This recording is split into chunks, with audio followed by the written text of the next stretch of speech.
everyone. Did you ever wonder what happens if you buy a house and the house doesn't appraise? I'm Marjorie Dick Stuart, and I want to welcome you to Tuesday at 2. What's working now? We had a little recording problem, so we're going to hit the share button in just a second after we record. I want to tell you that in this market where we are, if you all are in the same kind of market, there's 1 to 4 buyers for every house. And every time you make an offer, there are 3 other people. Some people are making 1 offer, 2 offers, 3 offers, 4 offers, and 5 offers because you've got to be the one who's got the biggest number with no contingencies, the fastest, and you get the house. So the other day, just the other day actually, I had a client with a similar situation where they had made an offer and they weren't the ones with the highest number, the fastest, with no contingencies, and they didn't get the house.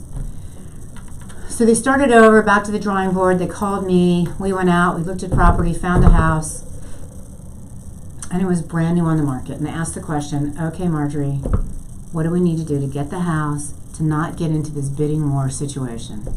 So we had the conversation about if you wait until Tuesday and 4 other people want the house, you're going to have the competition. You're going to have to offer a big number with as few contingencies as possible.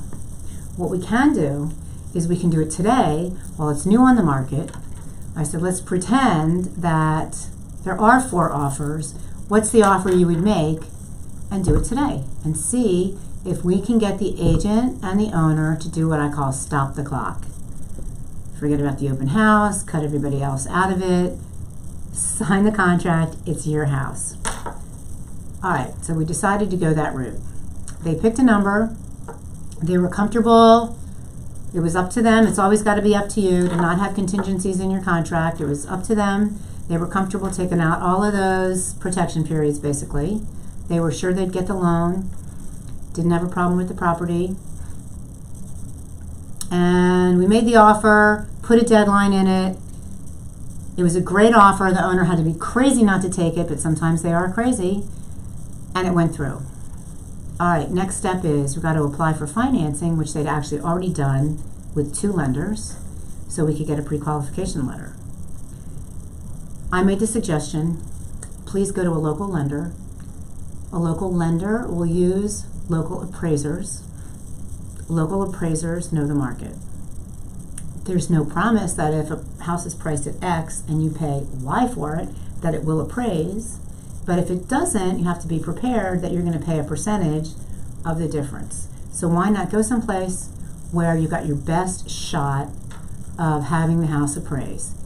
So in my market in Washington, D.C., if a buyer goes to a local lender who uses local appraisers, they know the market because they're out day after day after day watching buyers make offers up here when the asking price is down here. They're seeing people fight over the properties, and they're seeing how the prices are gradually going up, up, and up.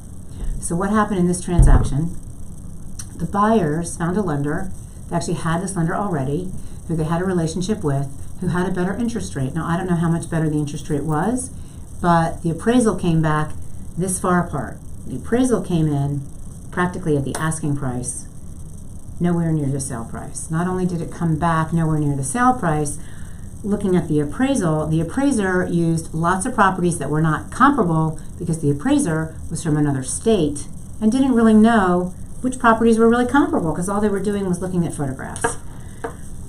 So my message for you today is, if you want to do that, if you want to be the person that makes the offer and wins, because that's actually what you have to do to buy a house in our market right now, unless it's an overpriced property that's sitting on the market for more than 2 weeks. Okay, that's a different story. We're talking about if it's new on the market and you want to compete. I urge you to go to a local lender who uses local appraisers so that you can reduce your chances of this happening to you by a lot. What do you think? Can you scroll down and give me some comments. Let me know what might be a good subject, a good topic for next week, anything you're running into if you're a buyer or a seller. This is happening. Oh my gosh, what do I do? That's happening. How the heck do I handle it? You can call me, Marjorie Dick Stuart, 240-731-8079, or send an email. And thanks for watching What's Working Now, Tuesday at 2. Please tell your friends.